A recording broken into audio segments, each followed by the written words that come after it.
शुक्रिया। आप सबको जय भीम। मेरी तारीफ कुछ ज़्यादा कर दी गई है। बहरहाल पवार साहब, गौतम साहब, खोबरागे साहब, श्रावण जी और मिर्ज़ा साहब चले गए। आप सबको ये गोल्डन जुबली, मैं उम्मीद करता हूँ कि गोल्डन जुबली पूरा वर्ष मनता है, तो मैं दीक्षा भूमि पे अभी हूँ और बोल रहा हूँ और एक अपील आपसे करता हूँ कि जिस तरह से धम्म दिवस बाबा साहब ने इसी धरती पे धम्म की दीक्षा ली थी और अंबेडकर नामा पे एक एक एपिसोड उस पर बन चुका है। कई एपिसोड्स हमने बनाए थे, क्या कहा था, कितने लोग आए थे, अखबार में क्या रिपोर्टिंग हुई थी। तो जिस तरीके से उन्होंने लाखों अपने अनुयायियों के साथ यहाँ धम्म की दीक्षा ली थी, मैं महाराष्ट्र के सभी दोस्तों से ये अपील करता हूँ और साथ साथ आज के दिन देश के पूरे दोस्तों से अपील करता हूँ कि उसी तरह 14 अक्टूबर को दोहराई जाए और दीक्षा भूमि में बड़ा कार्यक्रम हो दलित पैंथर का। तब मजा आएगा, मजा तब आएगा। हॉल भरा हुआ है लेकिन ये काफ़ी नहीं है। प्रतिरोध का संदेश कई बार संख्या से भी जाता है। जब लाखों लोग एक साथ इकट्ठा होंगे, और अब हमें कोई मीडिया की ज़रूरत नहीं है, हमारा मोबाइल फ़ोन ही काफ़ी है। मैं आपके प्रोग्राम्स में आता हूँ तो बतौर वक्ता भी रहता हूँ और बगैर माइक वाइक और स्टैंड वगैरह लेके भी चलता हूँ। अपनी रिकॉर्डिंग खुद ही करनी पड़ती है। तो हमारे साथी यहाँ हमें सहयोगी मिल गए हैं, उन्होंने मेरे लिए कैमरा पकड़ लिया है, तो खुद ही करनी पड़ती है। बहरहाल अब पवार साहब के साथ कल से गुफ्तगू कर रहा हूँ और उनके सामने दलित पैंथर पे बोलना उसी तरीके से है जैसे कि सूरज सामने हो और दिया चुनौती दे। सूरज के सामने दिया चुनौती दे कि मैं आपको बताऊंगा आप कितनी प्रकाश है आप में। तो वो बात है। दलित पैंथर पे हम सुनेंगे। मैंने आग्रह किया है कि थोड़ा मिक्स्ड हिंदी में भी बोलें ताकि अंबेडकर नामा के दोस्त भी इनके आपको सुनेंगे। मैंने अभी दलित पैंथर वो किताब हिंदी में प्रकाशित हुई है दिल्ली से, फॉरवर्ड प्रेस से मैंने मंगाई है, कुछ मैंने पढ़ा है। तो मेरी एक उल्टी आदत है, जब लोग जो ऐसे सोचते हैं मैं थोड़ा उल्टा सोचता हूँ। इतिहासकार का काम ही यही होता है, इतिहास के छात्र का, कि थोड़ा उलट पुलट करके सोचो तब समझ में आएगा। तो मैं किताब का इंट्रोडक्शन के साथ साथ पढ़ता ही हूँ और सबसे पहले मैं कंक्लूडिंग पोर्शन पे चला जाता हूँ कि आखिर किताब का सारांश क्या है। उसके बाद पूरा किताब पढ़ता हूँ। शुरुआती कुछ पेज पढ़ने के बाद मैं सीधा चला गया, देखें अंतिम में पवार साहब क्या लिख रहे हैं। तो अंतिम में उन्होंने लिखा है दलित पैंथर का विघटन, पतन कैसे हुआ, और इसमें जो कारण बताए हैं और दिलचस्प है कि कैसे दलित पैंथर के कुछ कार्यकर्ता दादा बन गए, उगाही करने लगे, तमाम ये बातें हैं। और कैसे उसमें 3 खंड बट गए उसी चुनाव में 70s में।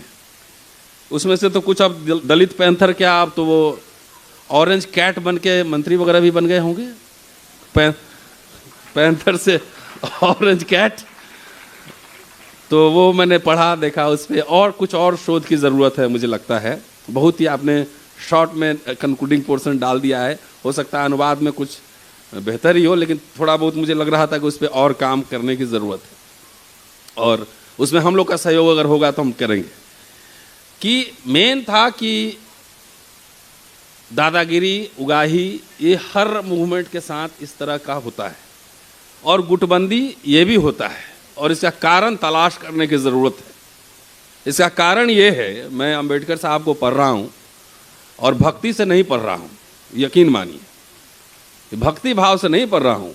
अंबेडकर साहब को एकदम इतिहासकार की दृष्टि से वो पढ़ रहा हूँ। उनके ज़माने में व्हाट्सएप इंटरनेट नहीं था, उनके ज़माने में जियो पॉलिटिक्स कुछ और था, डेवलपमेंट का ये लेवल नहीं था, बहुत सारे इशूज हो सकते हैं। तो एक इतिहास के छात्र को भक्ति के साथ किसी व्यक्ति को नहीं पढ़ना चाहिए, क्रिटिकल असेसमेंट के साथ पढ़ना चाहिए। मैं वैसे ही पढ़ रहा हूँ। तो अगर उनसे जो मैंने समझा है वो यही समझा है कि अभी तो खोबरागढ़ साहब IAS ऑफिसर रहे हैं, जिला संभाले होंगे, बड़े बड़े पोजीशन संभाले होंगे। अगर कप्तान सिपाही के ऊपर कप्तान नहीं हो, सिपाही पुलिस सिपाही के ऊपर अगर कप्तान नहीं हो तो सिपाही क्या बनेगा?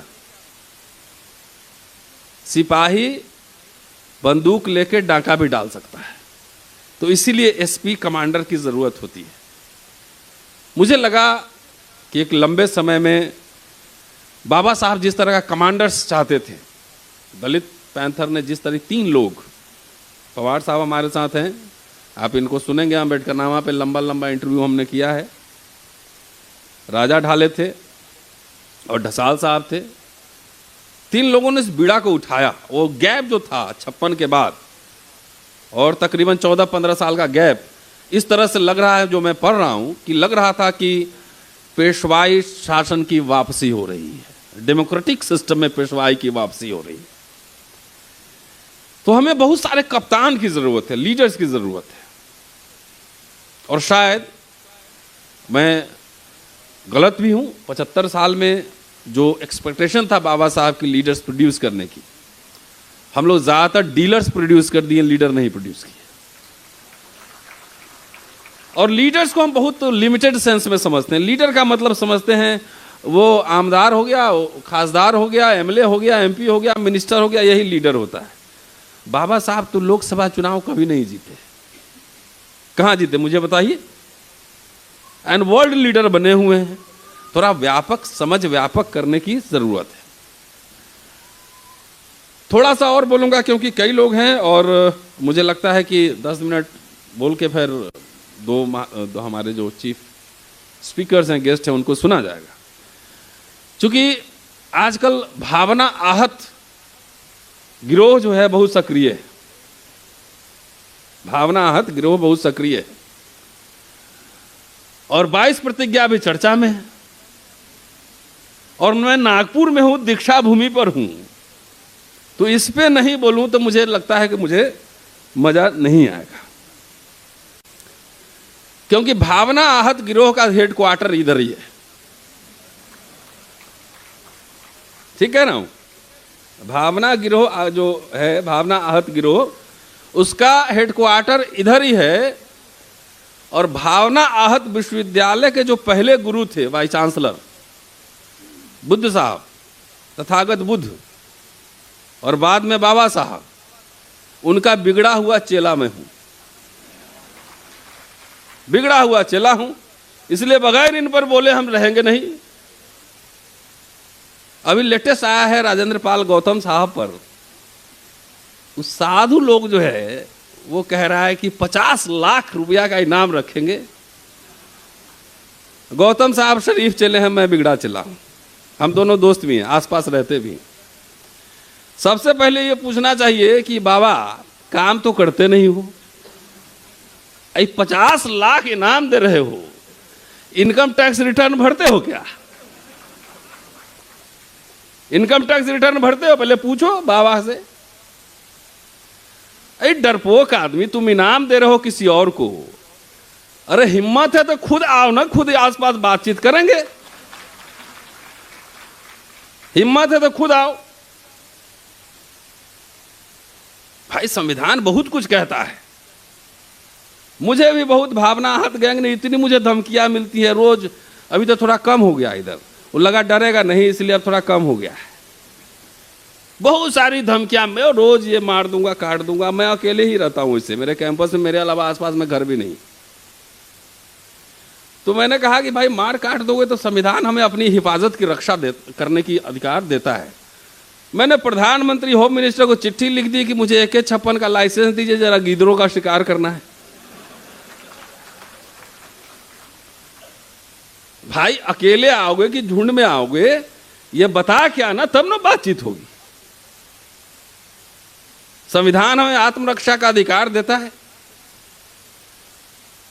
झुंड में आओगे तो नंबर बता देना, उसी हिसाब से खाने पीने का इंतजाम करूंगा। साथियों ये बात क्यों कह रहा हूं? बहुत अखबार में छपा, टेलीविजन में चला कि प्रोफेसर ने AK-56 की मांग की। ये सांकेतिक, सिंबॉलिक था। क्यों?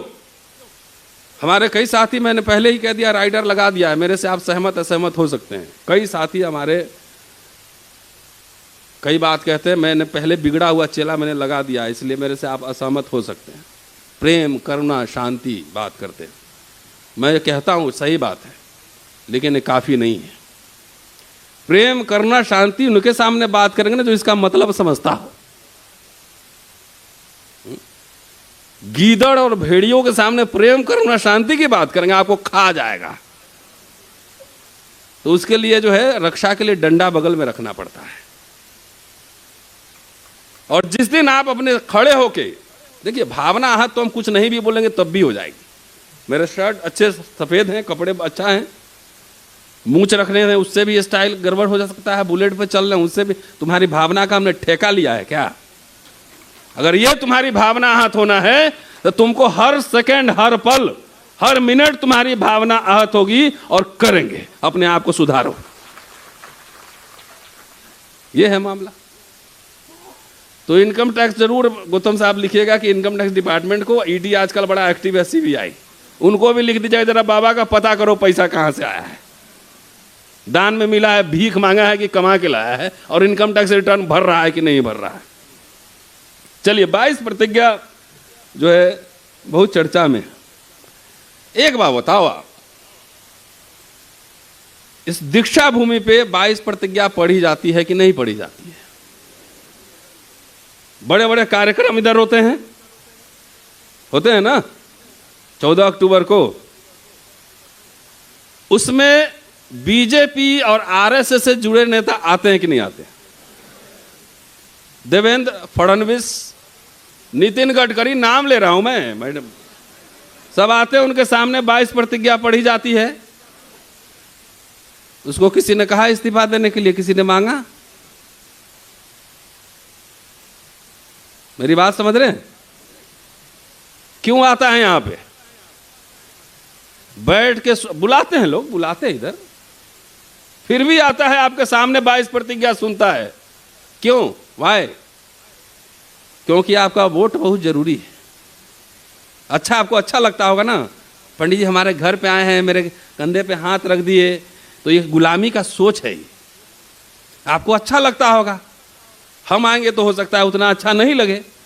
वो आते हैं, आपका खाना खाते हैं, वो सोफा पे बैठेंगे, आप नीचे बैठेंगे, ये भी होता है। ठीक कह रहा हूँ, गलत कह रहा हूँ? मैं आया हूँ 24 अक्टूबर को, कभी आया नहीं, इसलिए मुझे पता नहीं, इसलिए आपसे पूछ भी रहा हूं। इसी से जुड़ा सवाल है कि धम्म 22 प्रतिज्ञा, घर वापसी, अच्छी बात है, अच्छी बात है। और मैं एकदम, मेरे यहाँ आइए, मेरे घर में कोई बच्चा तक भी कोई आडंबर, पाखंड, कर्म कुछ नहीं होता है। घर पे सबसे पहले अंबेडकर साहब का फोटो, फिर मूर्ति, फिर तथागत का फोटो, इतने ही है। मैं उपासक हूँ, साधारण उपासक है ना, कुछ कर्म कांड नहीं मानता। जो मर्जी है खाना खाता हूँ, जिस दिन मर्जी है खाना खाता हूँ। ये नहीं हो कि जय भीम भी बोल रहा हूँ, पीछे गणेश जी भी रखा हुआ हूँ, ये वाला नहीं हूँ। क्या खोबड़ा गणेश साहब, ठीक कह रहा हूं कि जय भीम हमारा पॉलिटिकल बिजनेस है और इधर गणेश जी हमारा धार्मिक बिजनेस है, आस्था है, दिखाना भी है कि हम हिंदू हैं। तो वो वाला हम लोग नहीं है। तो ये सब अच्छी बात है, लेकिन बताइए क्या यह पर्याप्त और काफी है?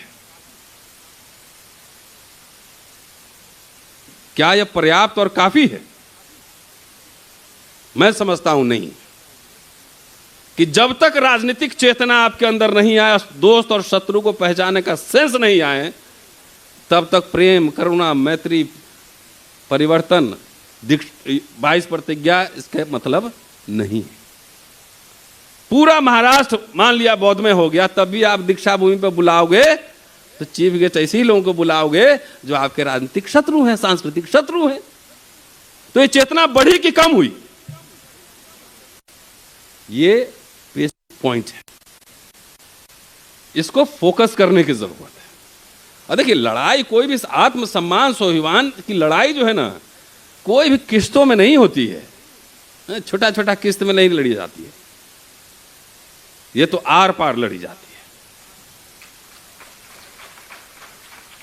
कि आज इतना लड़ेंगे 25 पर। नो, आज तो आंदोलन करना बहुत आसान है, बहुत आसान। खाली एक चीज की कमी है, कोऑर्डिनेशन नहीं है। और हमारे लोगों में नेता बनने की बड़ी भूख है, तुरंत नेता बनना है। अरे अच्छा, अगर टीचर बनना है तो अच्छा पहले छात्र बनो। अच्छा वक्ता बनना है पहले तो अच्छा श्रोता बनो। अच्छा अगर लीडर भी बनना है तो अच्छा अनुयायी बनो, पहले सीखो। तथागत के पास जो आते थे वो पहले सुनते थे उनको। 5 जो उनके छात्र थे सुनते थे। सफेद कुर्ता पजामा पहनने से और जय भीम का नारा लगाने से खाली आप लीडर नहीं बन सकते हैं। यह लड़ाई बुद्धि की है। प्रबुद्ध भारत, बुद्ध तो सब कुछ बात करते हैं, लेकिन वो लड़ाई हम लड़ नहीं पा रहे हैं। उसका कारण मैं बता रहा हूं। सब लोग बोलेंगे कि इतिहास जो नहीं बाबा साहब ने कहा था। अरे कब तक इतिहास धो रहे हो? इतिहास बनाओ। इतिहास पढ़ने का मतलब इतिहास बनाना है। अभी मेरे यहाँ कुछ साथी आए थे, महाराष्ट्र के भी कुछ थे हमारे दोस्त लोग, मैंने दावत दी थी तो आए थे। तो हमने इसी तरह नॉर्थ साउथ इंडिया की बात चल रही थी। तो हमारे दोस्त ने कहा कि महाराष्ट्री दलितों ने बहुत काम कर लिया, अब रेस्ट की जरूरत है। बहुत काम कर लिया। बाबा साहब जो दे के गए थे अभी संभला नहीं ठीक से। संभला है क्या? गिनवाऊं क्या क्या दे के गया उन्होंने। मैंने कहा नॉर्थ और महाराष्ट्र का जो पॉलिटिक्स है, जियो पॉलिटिक्स है, जो सोशल कल्चरल मूवमेंट अलग अलग है। वहां पे 672 साल मुसलमानों का शासन था, इसलिए पेशवाई नहीं आई। वहां पे संत परंपरा थी, कबीर, रविदास, तमाम ऐसे लोग थे। दूसरा, किसी कास्ट का इतना पॉपुलेशन नहीं था ईस्टर्न यूपी बिहार में कि कोई किसी को दबोच दे। तो इसलिए पेशवाई फॉर्म का वो रूप उधर नहीं देखा कि कमर में मटका और झाड़ू बांध के। वहां तुरंत लड़ाई भी होती है, मान भी जाता है। यहाँ पेशवाई रूप देखा, इसलिए यहाँ बड़े बड़े साइंटिफिक तरीके के आइडियोलॉग सब पैदा हुए। ईस्टर्न यूपी बिहार बुद्ध की धरती है ना, तो वो थोड़ा झगड़ा भी करेगा, दबाएगा भी, एक लेवल के बाद फिर सुधर भी जाएगा। कई तरह के आंदोलन हुए। अगर सामंतवाद वहां दमन कर रहा था, रणवीर सेना थी, तो माले के रूप में, नक्सलवाद के रूप में उसका रेसिस्टेंस भी आया। उसके बाद सब सेटल हुआ। वृत्ति जो है दिमाग से उतरने का नाम नहीं ले रही। और ये महाराष्ट्र के लोगों की जिम्मेदारी थी, ये पूरे अम्बेडकराइट, फूले और साहू जी महाराज के मूवमेंट को पूरे देश और दुनिया में फैलाए। इतिहास नहीं जानता वो इतिहास नहीं बनाता। एक बात बताइए, कल मैं पवार साहब से बात कर रहा था, पूरे महाराष्ट्र में इतिहास के बहुत प्रोफेसर हैं कि नहीं है? दर्शन शास्त्र के बहुत प्रोफेसर हैं, पॉलिटिकल साइंस के बहुत प्रोफेसर हैं, लेकिन कोई पॉलिटिकल साइंटिस्ट, कोई हिस्टोरियन, कोई फिलोसोफर अब दिख रहा है? हिस्टोरियन दिखा है? हिस्टोरियन का मतलब जो इतिहास लिखता है, इतिहास पढ़ाता नहीं है। तो वो नहीं बनाया हम लोगों ने। ये लड़ाई बाबा साहब जो इंस्टीट्यूशंस बना के गए थे, ये सिर्फ राज सत्ता की ही लड़ाई नहीं है। राज सत्ता तभी सस्टेन कर सकता है, धम्म तभी सस्टेन कर सकता है, 22 प्रतिज्ञा तभी सस्टेन कर सकता है जब उसको सस्टेन करने के लिए, उसको बनाए रखने के लिए उसके पीछे इंस्टीट्यूशन और बौद्धिक ताकत हो।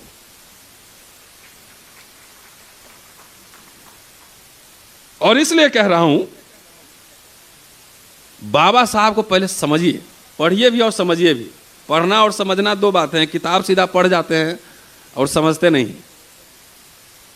बाबा साहब पहले बनाते हैं, पॉलिटिकल सेंस में कह रहा हूं, independent labour party, then schedule caste federation, और आजादी के बाद आरपीआई।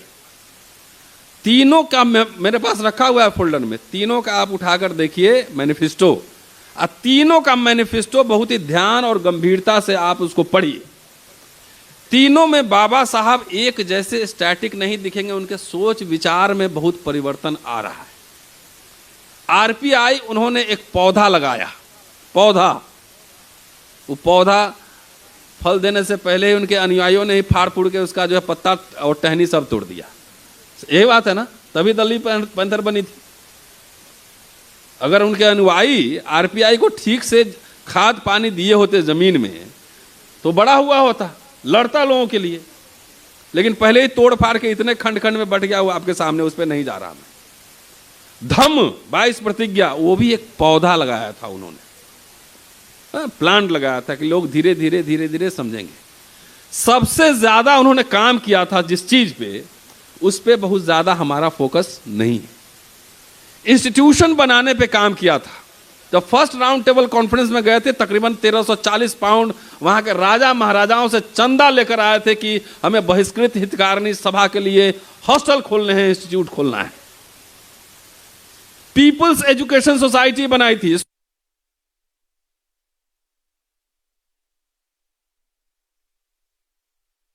कॉलेज खोला था। वो तो बाबा साहब के जीवन काल में ही वो तो पेड़ बन चुका था। एम आई राइट पवार साहब? कॉलेज चल रहे थे ठीक ठाक, जमीन भी मिल गई थी, बड़ा जमीन मिला था औरंगाबाद में, यहां भी मिला था। 12 लाख रुपए उन्होंने सरकार से लिया था, अंग्रेज सरकार से, जिस 6 लाख रुपए उनको वापस करना था। पीपल्स एजुकेशन सोसाइटी का कम से कम मेमोरेंडम पढ़िए, वो फल फूल गया था। क्या हमारी जिम्मेदारी नहीं थी कि उस संस्थानों से हम बाबा साहब जैसे statesman, economist, historian, philosopher produce करें? हमने किया क्या? मैं हिंदू कॉलेज में पढ़ाता हूं, देश का नामी गिरामी कॉलेज है, और साहब जैसे लोगों के बच्चे आते, जितने लोग आते हैं वो कहते हैं कि क्या करना है भाई? तो बेटा बेटी को आईएएस बनाना है। आईएएस भी तो एक सरकारी मुलाजिम ही है, बड़ा मुलाजिम है लेकिन मुलाजिम ही है। जो पूरा समाज अपने बच्चे को सिर्फ अपर या लोअर क्लर्क बना रहा हो, वो हिस्टोरियन फिलोसफर कैसे प्रोड्यूस करेगा? यह चुनौती है आपके सामने, यह बात समझिए, बार बार मैं कह रहा हूं। आपको पता है अम्बेडकरनामा से 3 छात्रों को मैं स्पॉन्सर कर चुका हूं। एक को लंदन भेजा, एक को जर्मनी भेजा, एक को कलकत्ता के लिए स्पॉन्सर किया। अरे सरकारें तो आती जाती रहेंगी, समाज की तरह इतने बड़े बड़े ऑर्गेनाइजेशन बने हुए, लाखों करोड़ों रुपए बने हुए हैं। अगर गायकवाड़ महाराज नहीं होते तो बाबा साहब ही नहीं होते, बॉम्बे में कहीं सूबेदार बने होते। क्या इस समाज की जिम्मेदारी नहीं थी? इतने लोग हैं, संगठन है, ये हर साल 50 बच्चे महाराष्ट्र से ही भेजते। अब कुछ लोग जा रहे हैं, अभी राजू केंद्र आया था मेरे पास, सूरज एंगड़े है, कई लोग जा रहे हैं, चेतना बढ़ रही है कि आपको सोशल साइंटिस्ट कहां से लाएंगे? इतिहास, अब इंजीनियर तो जाके इतिहास नहीं बताएगा, उसके लिए प्रोफेशनल आदमी चाहिए होते हैं। क्या हमने प्रोड्यूस किए? नहीं किए। मीडिया हाउस खोले? कुछ नहीं खोले। कोई इंटेलेक्चुअल प्रोडक्शन का कोई काम किया? बड़ा काम नहीं किया। इसलिए दोस्तों मेरी गुजारिश यह है कि 2 तरह से होता है लड़ाई, एक शॉर्ट टर्म है, एक लॉन्ग टर्म है। और सबको एमएलए एमपी बनना जरूरी नहीं है। मेरे पास जो लोग आते हैं मैं बहुत पक जाता हूं, भैया मैंने कहा कि मैं आईएएस ओएएस की तैयारी नहीं करवाता, जिंदगी में तो फॉर्म ही नहीं भरा मैं बचपन से ही बिगड़ा हुआ आदमी, मैं आईएएस ओएएस की तैयारी नहीं करवाना। बेटा बेटी को बिगाड़ना है तो मेरे पास भेजो, अदरवाइज कोचिंग खुला हुआ जाके मुखर्जी नगर, राजेंद्र नगर में कोचिंग में पढ़वाओ। हम लीडर बनाते हैं, लीडर बनाना है तो इधर भेजो, तो नहीं। पूरा समाज अपने, सरकारी नौकरी बचे कितनी है? तो हमारा मिशन मूवमेंट, खोबड़ा करे साहब गंभीरता से कह रहा हूं, रिटायर्ड लोग चला रहे हैं। नौजवान लोग जिनको इनकलाब करना चाहिए था, सड़कों पे आना चाहिए था, पढ़ना, और रिटायर होने के बाद मिशन चल रहा है। उनका मिशन जो लोग चला रहे हैं वो सब तरह के लोग हैं, नौजवान हैं, युवा मोर्चा है, चल रहा है। क्या बाबा साहब ने शेड्यूल कास्ट फेडरेशन का छात्र विंग नहीं खोला था? खोला था ना। तो हम अपने अपने कंफर्ट जोन की बात की, एग्जैक्टली वही बात है। आपके फील्ड में सक्सेस मिलता है 24 साल की उम्र में, हाँ बन गए आईएएस। दुनिया का सबसे बड़ा ड्रीम जो है आईएएस बनना है। अरे इतना छोटा ड्रीम रखे हो, प्रधानमंत्री बनने का ड्रीम दिखाओ बच्चों को, बनाओ। अमर्त्य सेन बनने का ड्रीम दिखाओ गौतम साहब, तब ये मिशन आगे जाएगा। बाबा साहब इतना जिंदगी लगा के चले गए, आज अगर बाबा साहब यहाँ होते अभी, तो मैं समझता हूं कि बाबा साहब के भी लोग मानते कि नहीं मानते, मुझे डाउट है। बाबा साहब एक सिंबल बन गए हैं, सबको वोट लेना है, किसी को कुछ करना है, तो आज भी बाबा साहब को मानते नहीं मानते मुझे डाउट है, मैं शंका में पेश कर रहा हूं। क्योंकि प्रबुद्ध भारत, आप बार बार बोलते हैं, तो प्रबुद्ध भारत के लिए प्रबुद्ध लोग चाहिए ना। यहां का काम है दीक्षा भूमि का काम है, इतने बुद्धिस्ट मॉन्क बने हुए हैं, संघ है, बौद्ध संघ है, पूरी धर्मांतरण में मैं किताब ला रहा हूं पूरे 250 पेज की, उनके पूरे पब्लिक स्पीचेस क्या है धर्मांतरण पे, ये सब सुनना चाहिए, पढ़ना चाहिए। आप कम से कम अम्बेडकरनामा जाकर देख लीजिए, आपसे कोई चंदा थोड़ी मांगा हूं, 50 वीडियो धर्मांतरण पे बनाया हुआ है। मैं जानता हूं कि आप पढ़ नहीं सकते, समय का अभाव होगा, तो कम से कम आधा घंटा सुन लीजिए, रोज लोगों को सुनवा लीजिए, टेलीविजन खोल के बच्चों के साथ सुनिए, कम से कम बाबा साहब बोले क्या थे ये तो पता लगेगा।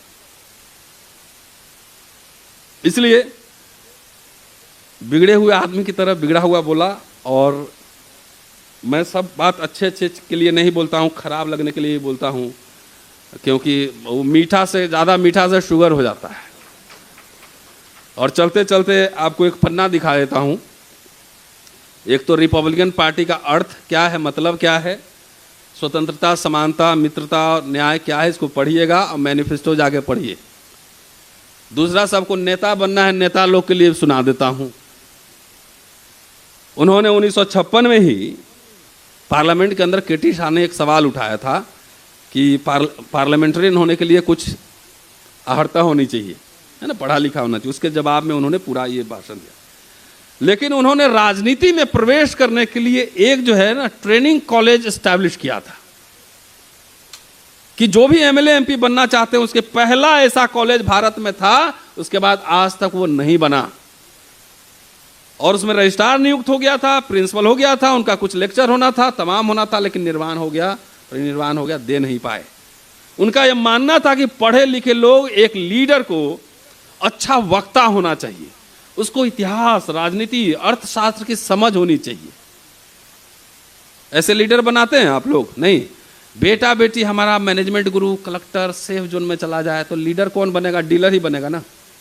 जब पढ़े लिखे लोग नहीं आएंगे, हमारे बच्चे नहीं आएंगे, ऑक्सफोर्ड, कैम्ब्रिज, हार्वर्ड में नहीं पढ़ेंगे, क्यों इतना आप सेफ जोन में? सबको मिट्टी में मिलना ही है, 80 साल, 85 साल, 90 साल, उसका अमर थोड़े ही होने आया हो। कितना कंफर्ट चाहिए? कंफर्ट में रहना अच्छी बात है, मैं समझता हूँ। मैं एसी में रहता हूँ कि मेरा एफिशिएंसी बढ़ता है। मैं दिल्ली से अगर नागपुर आना है, बैलगाड़ी से आऊँगा, 1.5 महीना लगेगा, मुझे 1.5 घंटा में आना होता है, क्योंकि वापस जाके कॉलेज पकड़ना होता है। लेकिन एसी में रहना अच्छी बात है, उससे खून और विचारों के उबाल में ठंडापन आ जाना ये बुरी बात है। शुक्रिया, जय भीम।